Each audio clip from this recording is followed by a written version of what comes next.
5 بجے چھٹی کا ٹائم ہے تو آپ 6 بجے کیوں جاتے ہیں؟ Why are you doing overwork? ہم آپ کی ساری محنت کے لیے شکر گزار ہیں، اور آپ کی ٹیسٹمنی آپ کے کام سے نظر ہے. چرچ میں آنے سے یہ پتہ نہ چلے کہ آپ کرسچن ہیں، آپ کی ٹیسٹمنی آپ کے رویے سے، آپ کے کام سے، آپ کی گفتگو سے، آپ کے سوچوں سے جو ہے وہ آپ کی ٹیسٹمنی نظر آئے. ہاں جی، 9ویں آیت پڑھیں گے. اس نے ان سے کہا میں عبرانی ہوں اور خداوند آسمان کے خدا بحر و بر کے خالق سے ڈرتا ہوں. So the first thing is کہ اس واقعے میں جونا کی ٹیسٹمنی وہ نہیں ہے جو ایک پروفٹ کی ٹیسٹمنی ہونی چاہیے.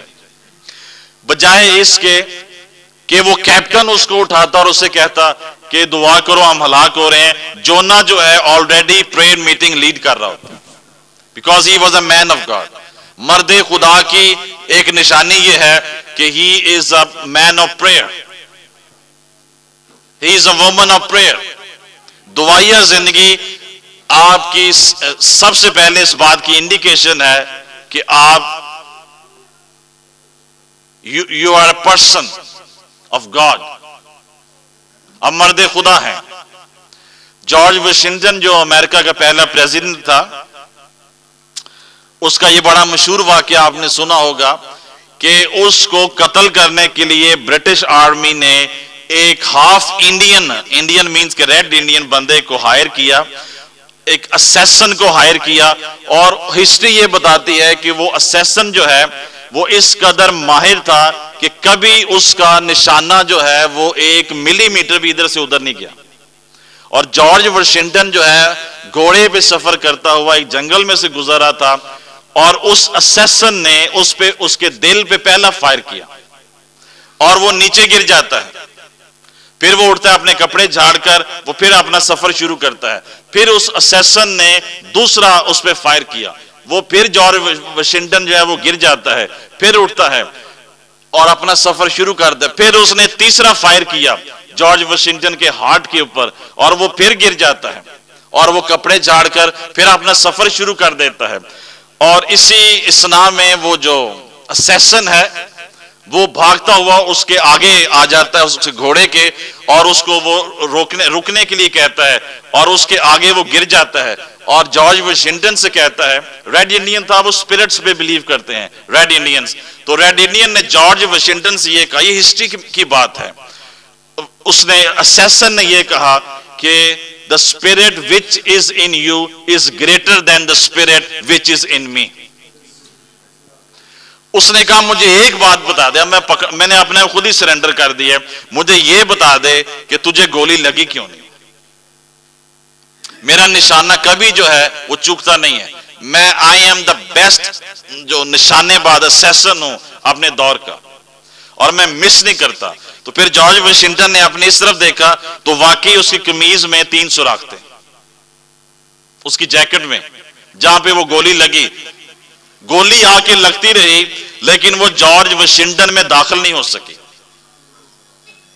تو پھر جارج واشنگٹن نے اس اسیسن سے کہا، let me tell you the secret, میں تجھے ایک بھید کی بات بتاتا ہوں، اور وہ یہ ہے کہ جس جگہ پہ میں رہتا ہوں میری جو ماں ہے وہ 2000 میل مجھ سے دور رہتی ہے، لیکن میں یہ جانتا ہوں اور وہ مجھے یہ بتاتی ہے کہ وہ ہر وقت میرے لیے دعا کرتی رہتی ہے.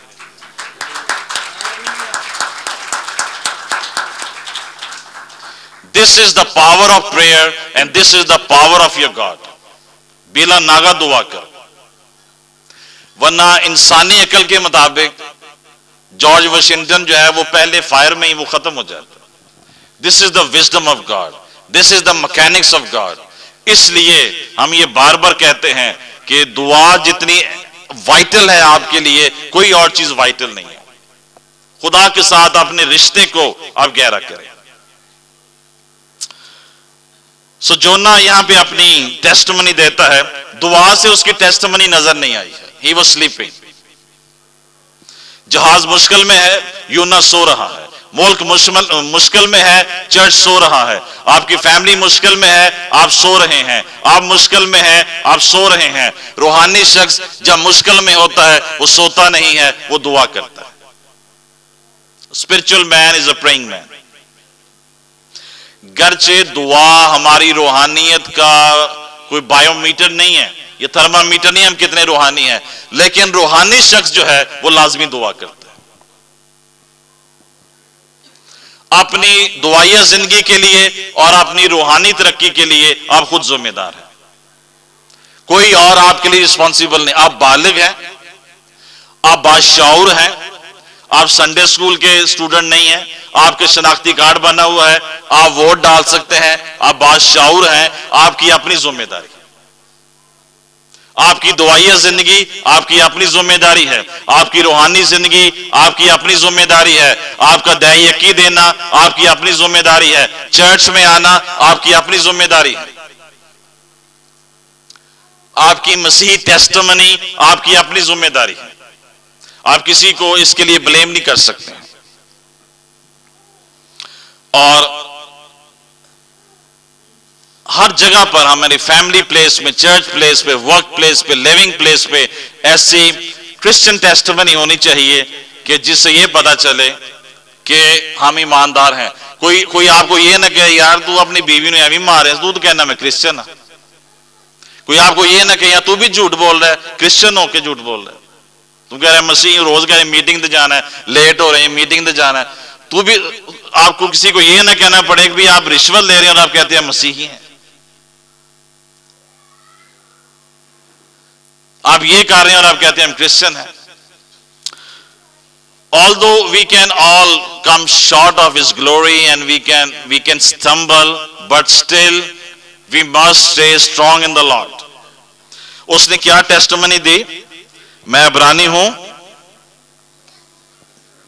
اور خداوند آسمان کے، فرسٹ آف آل یونا نے یہ کہا کہ میں I have faith and I believe in the God of heaven. آسمان کے خدا. اور یہاں پہ جو لفظ یوز ہوا ہے خدا کے لیے وہ یہوہ ہے. یہوہ is the covenant name of God.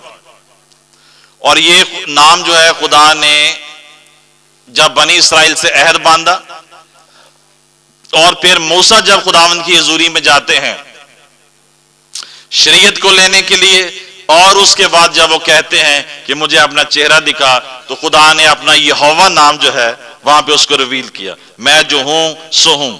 I am God of covenant. تو سب سے پہلے جونا یہ کہہ رہے ہیں کہ میں کس خدا پر ایمان رکھتا ہوں؟ جو آسمان کا خدا ہے. وہ زمین کا خدا نہیں ہے، وہ آپ کے خداؤں جیسا خدا نہیں ہے. He is the God of heaven. وہ آسمان پہ ہے، وہ زمین سے بلند ہے. میرا خدا دوسرے خداؤں سے بلند ہے کیونکہ میرا جو خدا ہے وہ یسوع مسیح ہے. میرا جو خدا ہے وہ نجات دہندہ ہے، وہ خدا کا بیٹا ہے، وہ کلام مجسم ہے، وہ خدا کا کلام ہے، وہ خدا کا بیٹا ہے، وہ کنواری مریم سے پیدا ہوا ہے. So I believe in the God of heaven. ہمارا خدا اس وقت کہاں پر ہے؟ باپ کے دائنے ہاتھ تخت نشین ہے.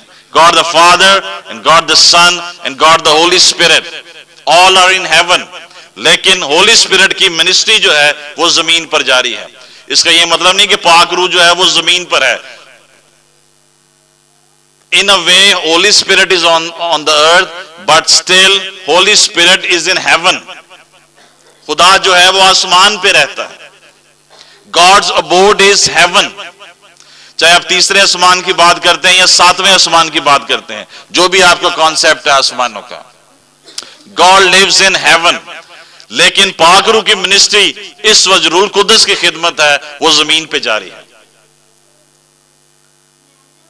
یسوع مسیح کے جلال کے لیے اور باپ کی مرضی کے مطابق. So God the Father is in heaven, God the Son is in heaven, God the Holy Spirit is in heaven. لیکن اس کی منسٹری جو ہے وہ زمین پر جاری ہے. اب اس کا یہ مطلب نہیں ہے کہ باپ زمین پہ نہیں آ سکتا ہے یا خدا بیٹا زمین پہ نہیں آ سکتا ہے یا خدا روح القدس نہیں آ سکتا. They can do whatever they like and whenever they like to do it. آ بھی سکتے ہیں لیکن abode, dwelling place, throne, تخت ان کا کہاں پہ ہے؟ آسمان پہ. So he is telling them کہ my God is superior God. He is the God of heaven. اس کا مکاشفہ میرے پاس ہے. Jonah is saying, I know that God. اور اس خدا سے میرا کمیونیکیشن ہے, میرا رابطہ ہے, میری فیلوشپ ہے. اینڈ آئی نو کہ وہ زمین کا خدا نہیں, صرف دنیا کا خدا نہیں, بلکہ وہ آسمان کا خدا ہے. He is the God of heaven. اس کا مطلب ہے جو آسمان پہ رہتا ہے اس کے تسلط کے نیچے وہ ساری چیزیں ہیں جو آسمان کے نیچے آتی ہیں. So I believe in a superior God, in a high God, جو خداوندوں کا خداوند اور بادشاہوں کا بادشاہ ہے. دوسری بات وہ یہ کہتے ہیں جو بحر اور بر کا خالق ہے, کریٹر گاڈ. پہلا جونا کا کیا ڈیکلریشن ہے خدا کی تھیولوجی کے تعلق سے, he is the God of heaven and he lives in heaven. آئے ہمارے باپ تو جو آسمان پر ہے, تیرا نام پاک مانا جائے. جیسے تیری مرضی آسمان پہ پوری ہوتی ہے, زمین پر بھی پوری ہو. بادشاہت, قدرت, جلال ہمیشہ تیرے ہی ہیں. And second thing he is confessing or declaring about God is کہ he is creator God. وہ خالق خدا ہے. اور کس چیز کا خالق خدا ہے؟ بحر اور بر کا. He is the God of the land and he is the God of the sea. اگر میں خشکی کے اوپر ہوں پھر بھی وہی خدا ہے. اگر میں کسی کانٹیننٹ پہ ہوں پھر بھی وہی خدا ہے. اور اگر میں پانی میں ہوں تو پھر بھی وہی خدا ہے. سو اس کا یہ بھی کنفیشن ہے کہ اگر آپ سمندر میں ہوں اور اس میں طوفان ہے تو اس سے مجھے فرق نہیں پڑتا ہے, because my God is also the God of rivers and lands and oceans and waters. اور وہ ان سیلرز کو چیلنج کر رہا ہے کہ you have different God's, different deities. یہ فرٹیلٹی کا گاڈ ہے, یہ ہمارا جی خوشحالی کا خدا ہے, یہ ہمارا فلانا دیوتا ہے, یہ فلانی دیوتی ہے. اب ہم اس خدا کی عید منائیں گے, ہم اس خدا کی عید منائیں گے, یہ خدا فلاں خدا ہے ہمارے لیے, یہ خدا ہمارے لیے یہ کرتا ہے. ہندو میتھولوجی یا بدھسٹ میتھولوجی یا گریک میتھولوجی. تو یونا ان سے یہ کہہ رہا ہے کہ میرا خدا ان سب خداؤں سے سپیریئر ہے, وہ ہر ایک چیز کا خالق اور مالک ہے. ہمارے ہر چیز کے لیے کوئی ڈیفرنٹ گاڈز نہیں ہے کہ یہ مسئلہ آ گیا ہم اس خدا سے دعا کریں گے, یہ مسئلہ ہو گیا ہم اس خدا سے دعا کریں گے. ہمارا کوئی انڈین کلچر نہیں ہے. ہمارا کلچر یہ ہے کہ جو بھی مسئلہ ہوگا یسوع مسیح کے نام سے دعا کریں گے. ہمارا ایک ہی خدا ہے جو بحر اور بر کا خالق ہے. He is the creator God. اور میں اس سے ڈرتا ہوں.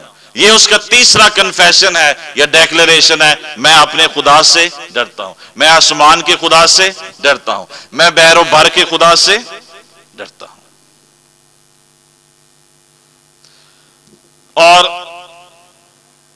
دوسری بات ہم دیکھتے ہیں اس کنفیشن کے بعد جب وہ ایکسپوز ہوتا ہے اور اپنی آئیڈینٹی, پہلے اپنے خدا کی آئیڈینٹی ریویل کرتا ہے, پھر اپنی آئیڈینٹی بھی ریویل کرتا ہے کہ میں ہیبرو نیشن میں سے ہوں اور میرا ایمان جو ہے وہ کس خدا پر ہے.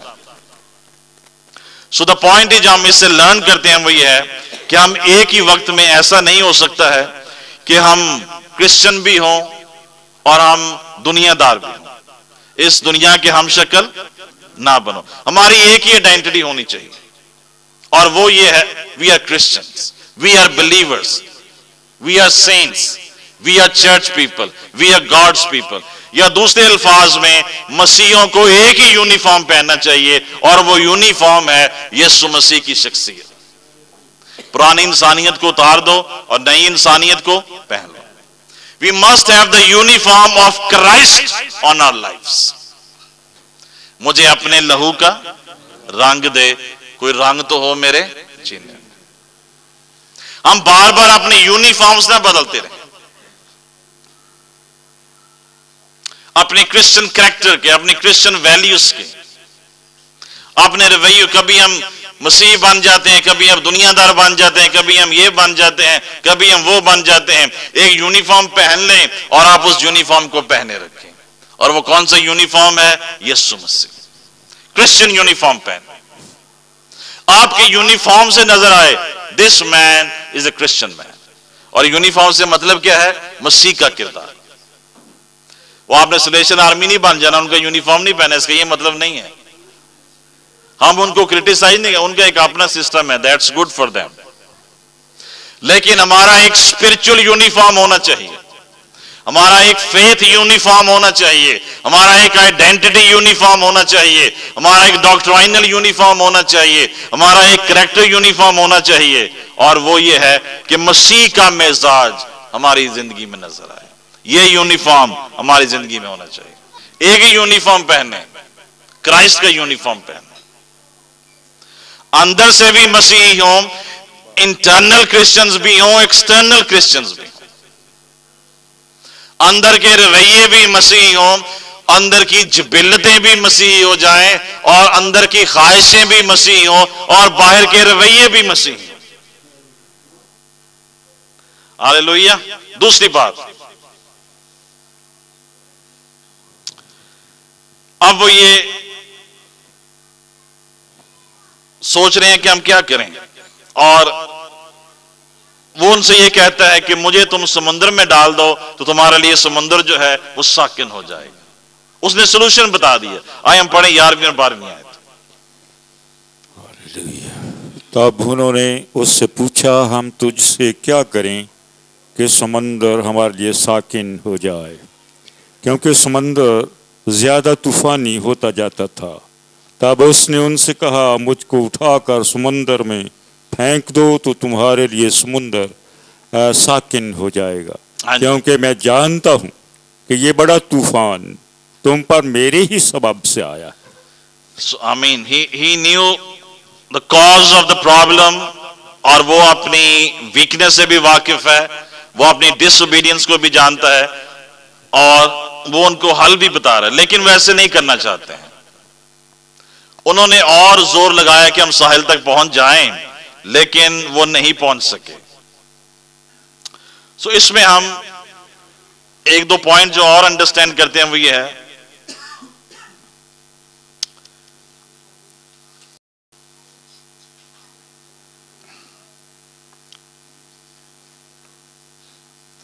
اور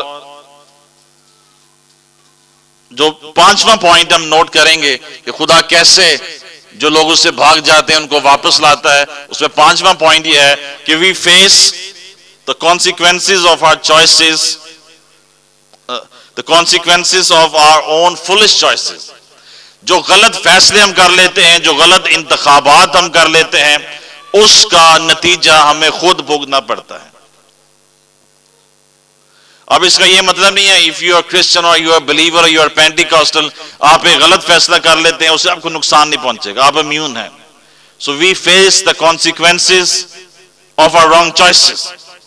کسی بھی ایریا میں ہے، کسی بھی کیپیسٹی میں ہے، اور یونا جو ہے وہ ان حالات کو وہ فیس کر رہا ہے.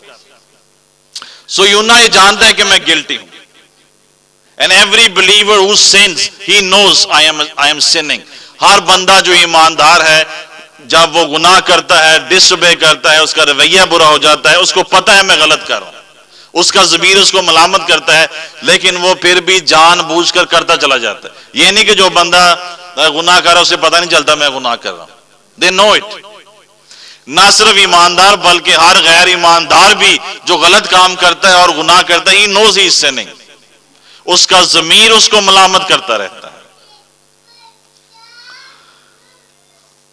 سو دنیا جو ہے وہ آج ہمیں ایک مسیحی کے طور پر دیکھنا چاہتی ہے، اور ہماری دعائیہ زندگی کی اس کو ضرورت ہے. The world wants to see the real Christians. وہ مسیحی جو بائبل پہ عمل کرتے ہیں. اور اسی وجہ سے لوگ آج ہمارے پیغام کو پسند نہیں کرتے ہیں، کیونکہ ہمارا پیغام اور ہے، ہماری زندگی اور ہمارا پیغام اور ہے، ہمارا رویہ اور ہے. ہم چھوٹا کام کر لیں لیکن ہم وہی کام کریں کہ اس کام کے مطابق ہماری سوچ بھی ہو، ہماری ڈیلنگ بھی ہو، سب کچھ ہو، تو دنیا جو ہے یا آپ اپنے ارد گرد کے جو لوگ ہیں ان کو امپیکٹ کر سکتے ہیں. Church is losing its impact on the world. دنیا پہ جو چرچ کا امپیکٹ ہے وہ کم ہو رہا ہے. ہماری عبادات کا، ہم بڑی بڑے جو کروسیڈز کر رہے ہیں اور بہت جو پبلیکیشنز کر رہے ہیں، اس میں کوئی خامی یا کمزوری نہیں ہے. امپیکٹ جو اس کا کام ہو رہا ہے وہ یہ ہے ہماری کرسچن جو ویلیوز ہیں اور ہمارا جو لائف سٹائل ہے اس میں بائبل کا جو ایلیمنٹ ہے وہ مسنگ ہے. جیسے 16ویں 17ویں صدی میں 18ویں صدی میں پیورٹنز تھے چرچ میں، جنہوں نے ایک 3-4 صدیوں تک چرچ کو رول کیا. اگر وہ پیورٹنز ان میں سے ایک بندہ زندہ ہو کے آج چرچ میں آ جائے تو وہ جو ہے پہلا کام یہ کرے گا کہ اس بات پہ شک کرے گا کہ یہ چرچ بھی ہے کہ نہیں ہے. سیکنڈ بات وہ یہ کہے گا ہمیں کہ میں معذرت سے یہ چاہتا ہوں کہ مجھے آپ کے چرچ کی ممبرشپ نہیں چاہیے. یعنی وہ اتنے اصول پسند تھے، وہ اتنے خدا پسند تھے اور وہ اتنے ہولینس کو فالو کرتے تھے کہ جیسے آج کے جو چرچ کی ویلیوز ہیں وہ ان کے ساتھ جو ہے وہ کمپرومائز نہیں کر سکتے.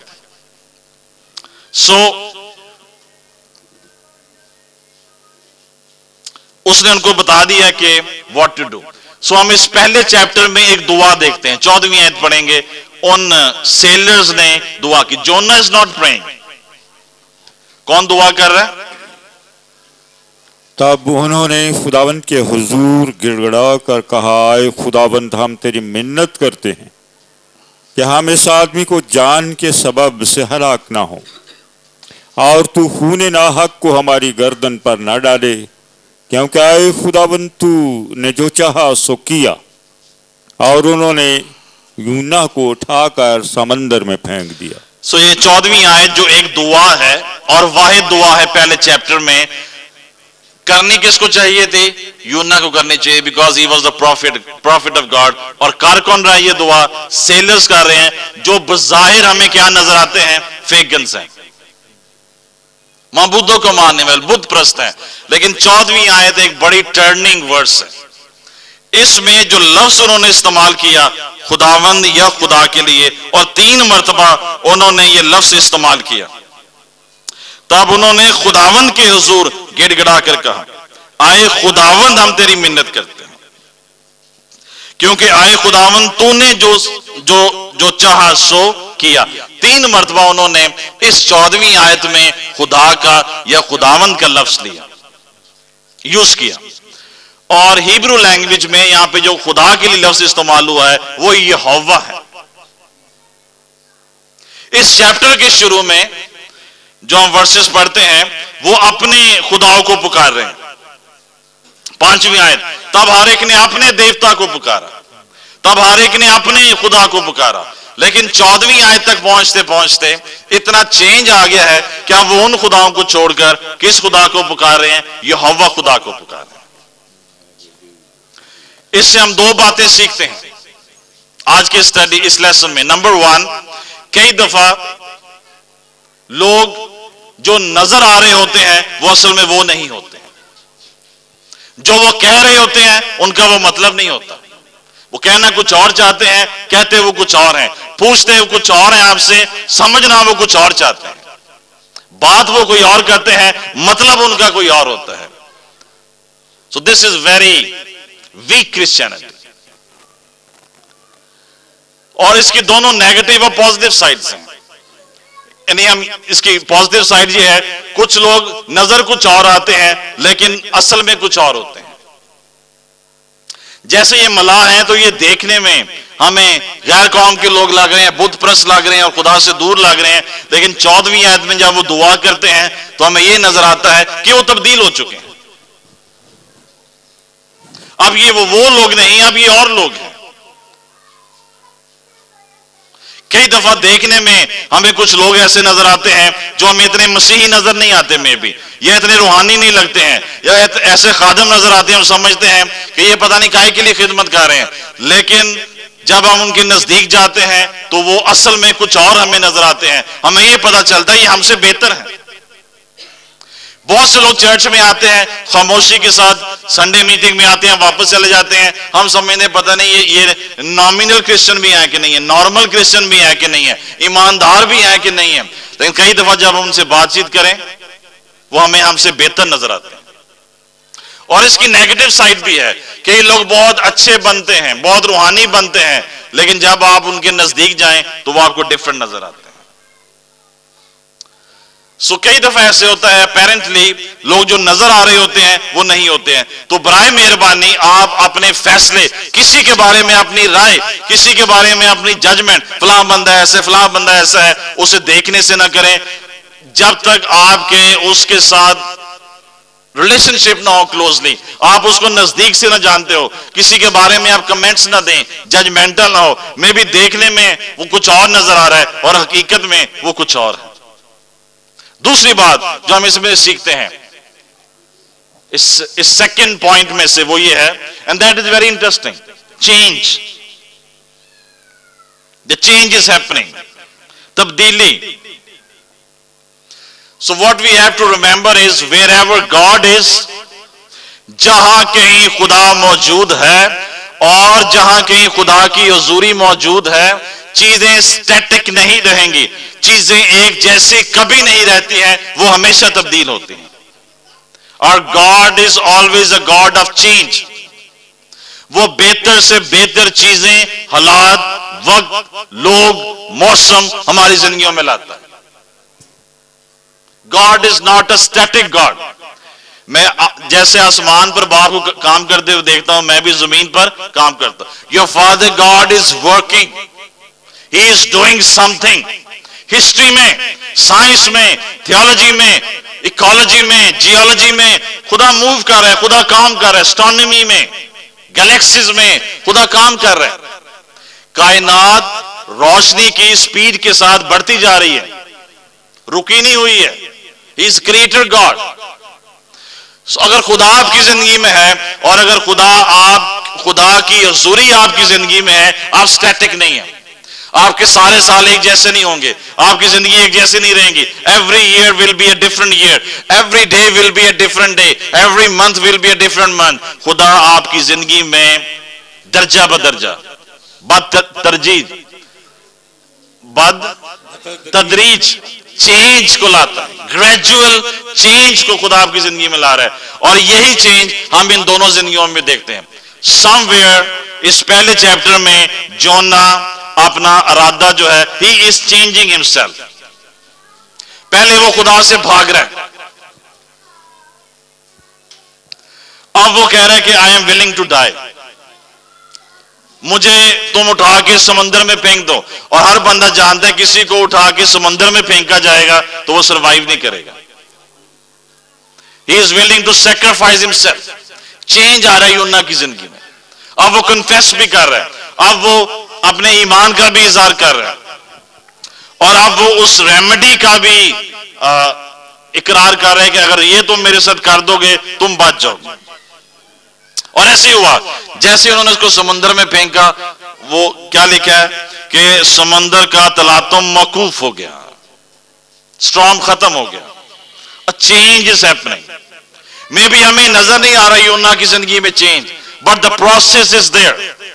کئی دفعہ آپ کے ارد گرد جو لوگ بیٹھے ہیں, میں بھی آپ کو نظر نہیں آ رہا ہے کہ ان میں چینج ہو رہا ہے, but they are changing. اگر آپ ان کے لیے دعا کر رہے ہیں, خدا کی حضوری ان کے اندر موجود ہے اور وہ واقعی تبدیل ہونا چاہتے ہیں, وہ چینج ہو رہے ہیں. دوسرا چینج جو ہم دیکھتے ہیں وہ ملاؤ کی زندگی میں چینج ہے.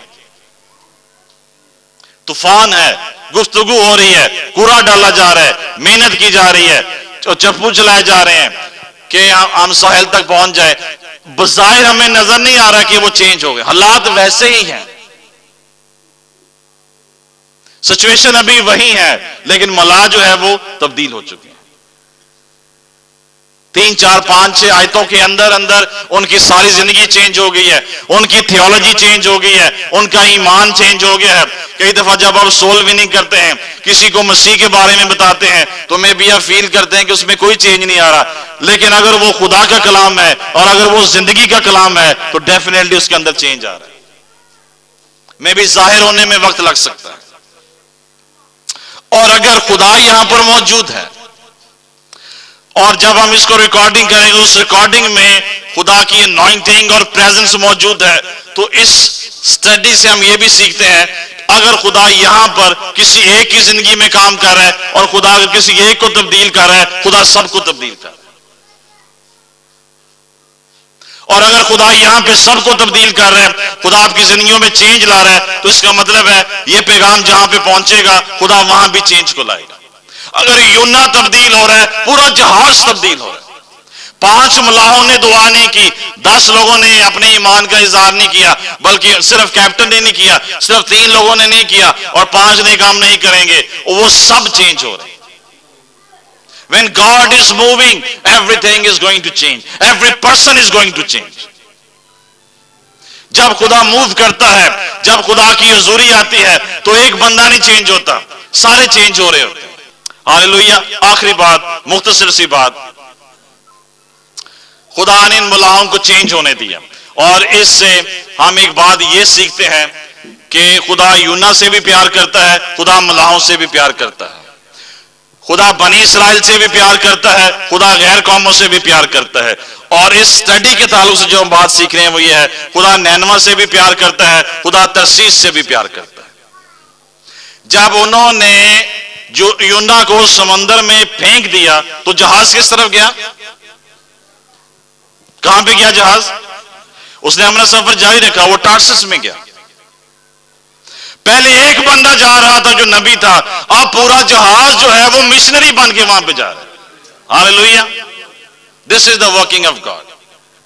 ایک مشنری اس نے مچھلی کے پیٹ میں بھیج دیا جو نینوا کو جائے گا, اور اس جہاز میں پتہ نہیں کتنے بندے تھے, 50 تھے, 30 تھے, 20 تھے, اور خدا نے سارے مشنری بنا کے تارسس میں بھیج دیے. Hallelujah. This is the power of God. This is the transformational power of God. This is the working of God. جب خدا تبدیلی لاتا ہے تو ملاحوں کو بھی مشنری بنا دیتا ہے, ماہی گیروں کو آدمگیر بنا دیتا ہے, ہم جیسے سادہ لوگوں کو ایونجلسٹ بنا دیتا ہے, روحیں بچانے والے بنا دیتا ہے. This is the power of God. Hallelujah.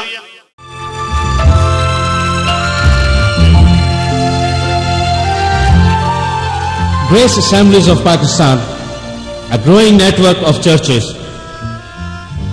خداوند یسوع مسیح نے فرمایا, میں اپنی کلیسیا کی بنیاد اس چٹان پر رکھوں گا اور عالم ارواں کے دروازے اس پر غالب نہ آئیں گے.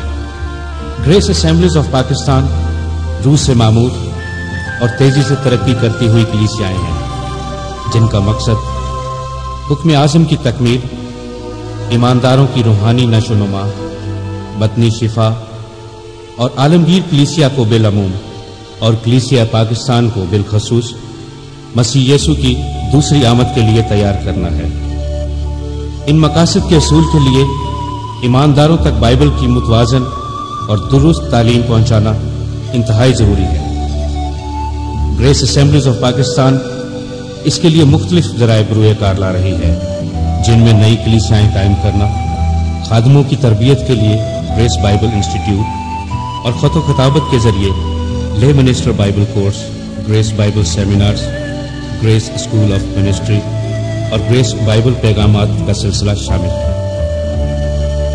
اگر آپ ہم سے رابطہ قائم کرنا چاہتے ہیں تو ہمارا پتہ Grace Assemblies of Pakistan, post box number 10318 Lahore, post code 54600 Pakistan.